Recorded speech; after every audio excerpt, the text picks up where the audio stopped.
บายดีมื้อนี้เฮาสิมาแต่งหน้าเนาะลูกชายเก่าเฮาสิมาลงตัวนี้ก่อนเลย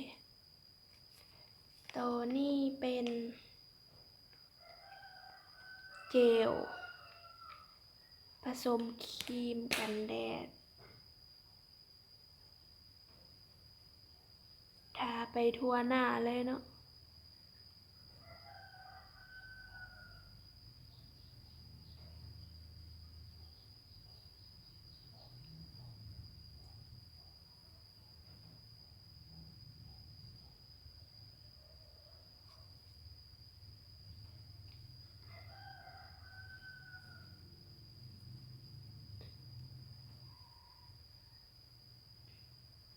โอเค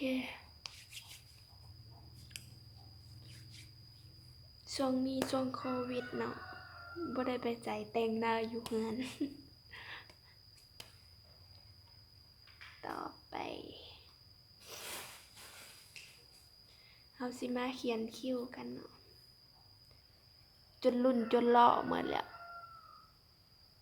รุ่นลอกพอกล้าง รุ่นหมดแล้วขออนุญาตเว้าภาษาตัวเองเลยเนาะมันง่ายดีเขียนคิ้วเขาจะใส่สีดำก่อนหมู่นี่นะ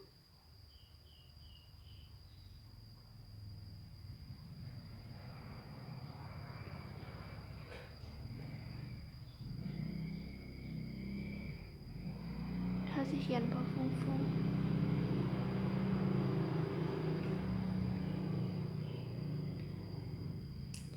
โอเค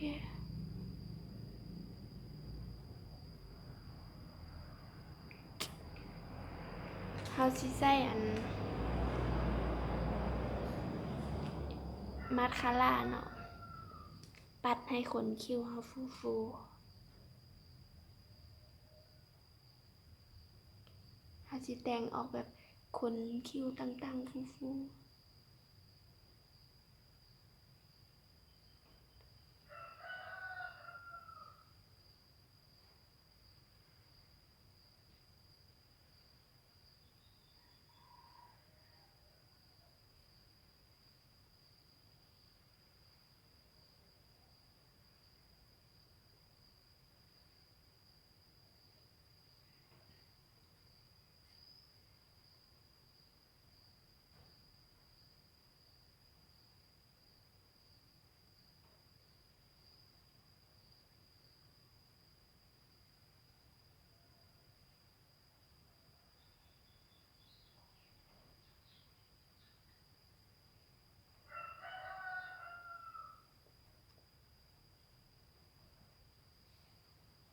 ประมาณนี้นะขนคิ้วเขาสิฟูๆโอเคต่อไปเราสิมาคอนทัวร์หน้า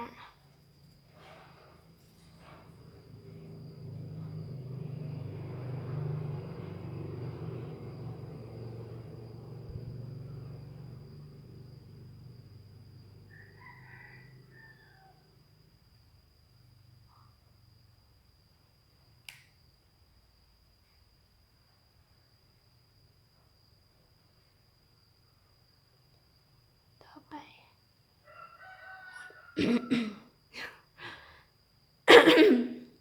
ขอประทานอภัย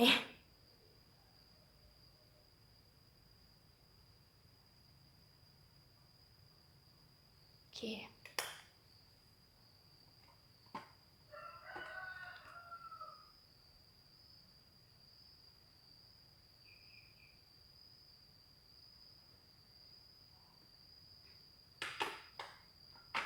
ต่อไป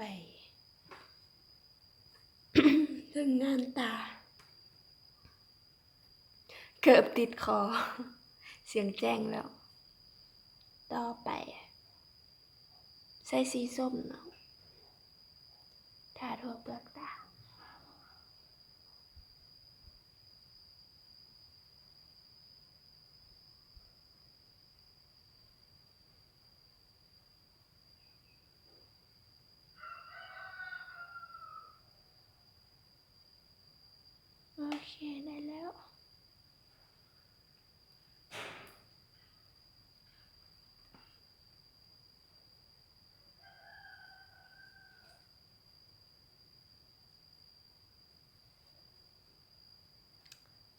ต่อไปใส่สีนี้เนาะ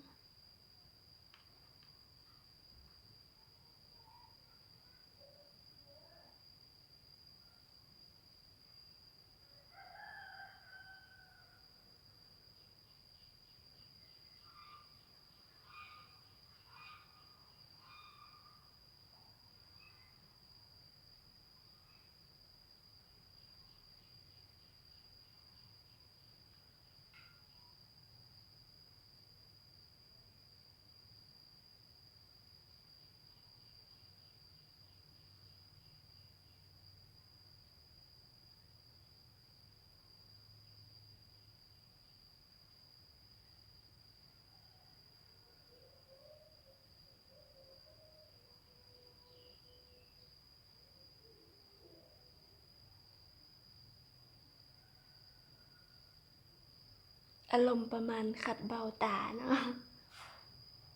โอ้มียอดขี้ตาล่างหน้าจังใดตาลันลมเฮาก็สิทาลงไปเนาะทาลงไป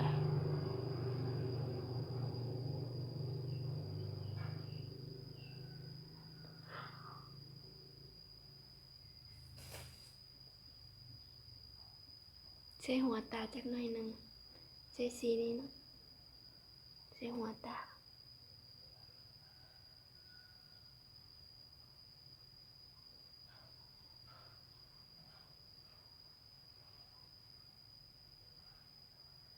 โอเคประมาณนี้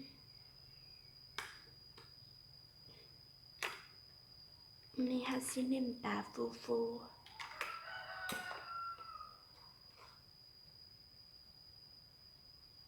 อิหยังวะผม อย่าถือสากันเลย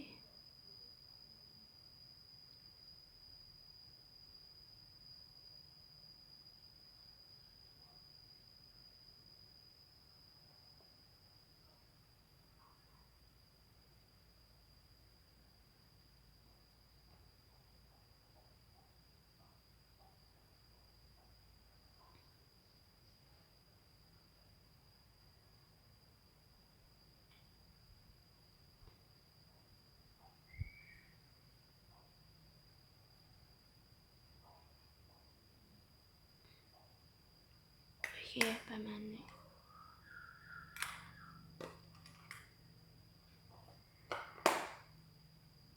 ต่อไปใส่มาสคาร่าเนาะ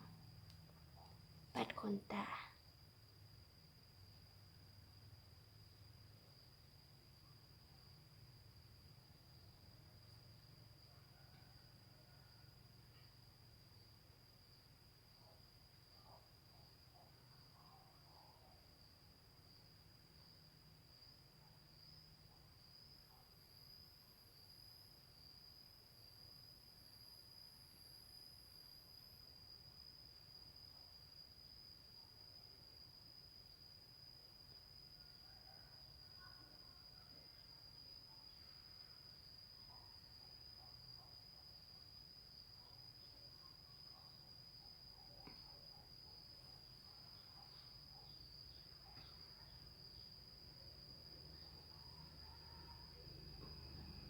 ใส่ความพยายามหลายเนาะ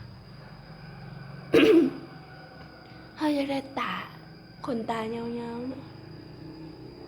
ค่อยปรับ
ถือตานั่นน่ะ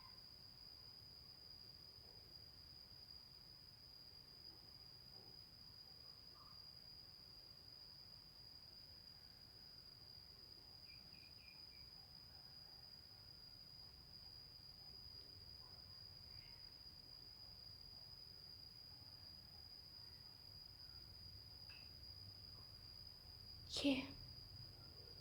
เปิดอีกเปิดอีก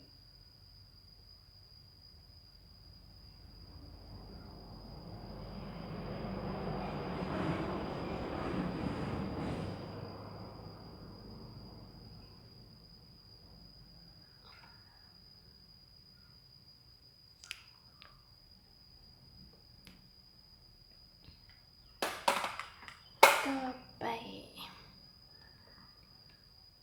นี่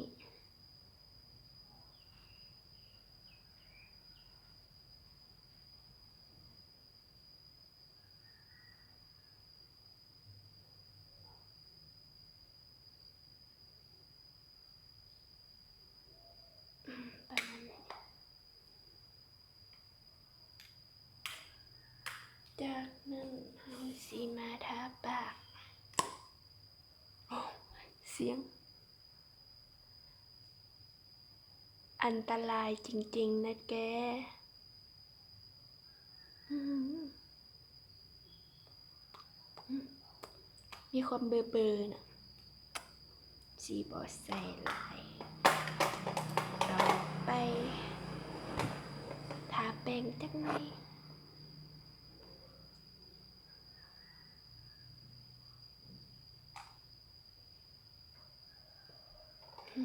ใส่แป้ง